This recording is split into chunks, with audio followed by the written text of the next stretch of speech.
In a jaw-dropping twist that has sent shockwaves through South Africa's political landscape, the widow of former Minister Nathi Mthethwa has broken her silence, dropping revelations that have left even seasoned political analysts speechless.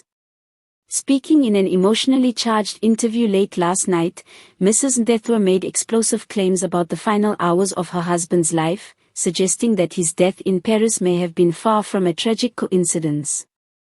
With trembling hands and eyes filled with both grief and fury, she named Julius Malema, leader of the Economic Freedom Fighters, EFF, as someone who knew far more than he has ever admitted about the mysterious circumstances surrounding her husband's death. The allegations have lit a fire under an already tense political scene, where whispers of betrayal, espionage, and hidden agendas are now roaring into the public eye. According to Mrs. Mthethwa, her husband had confided in her just days before his fatal trip to France. "He told me he felt unsafe," she said, her voice breaking. "He said there were people watching him, people he once trusted. Julius was one of the last people he spoke to."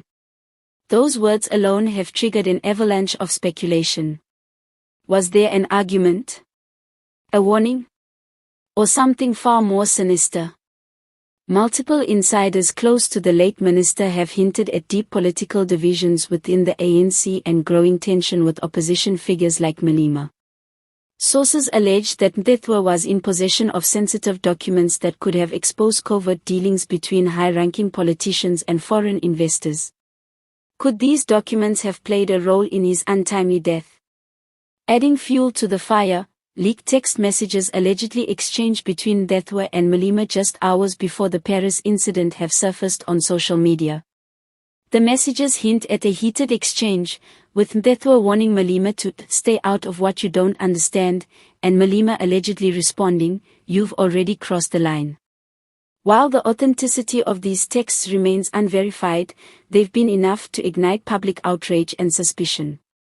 The ANC leadership has remained unusually silent, declining to comment directly on the widow's accusations. Behind closed doors, however, tensions are said to be boiling.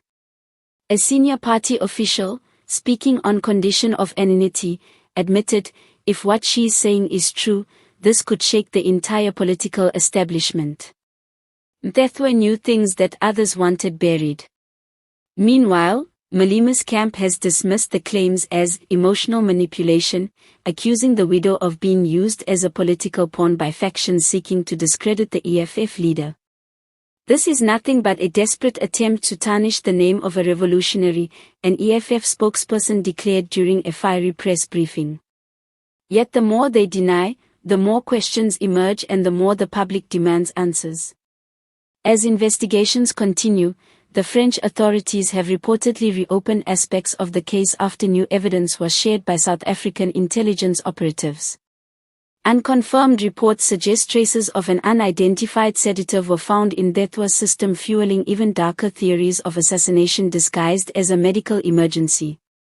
Social media has erupted with debate, with hashtags like #JusticeForMthethwa and #MalemaExposed trending within hours of the interview's broadcast.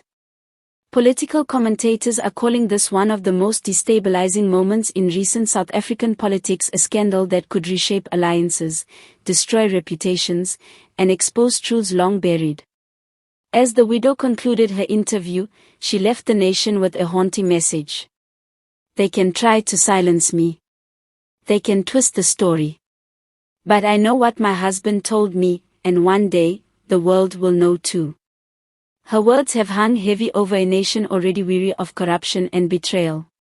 For now, Julius Malema finds himself in the center of a political storm unlike any he has faced before, and the question that echoes across the country is chillingly simple.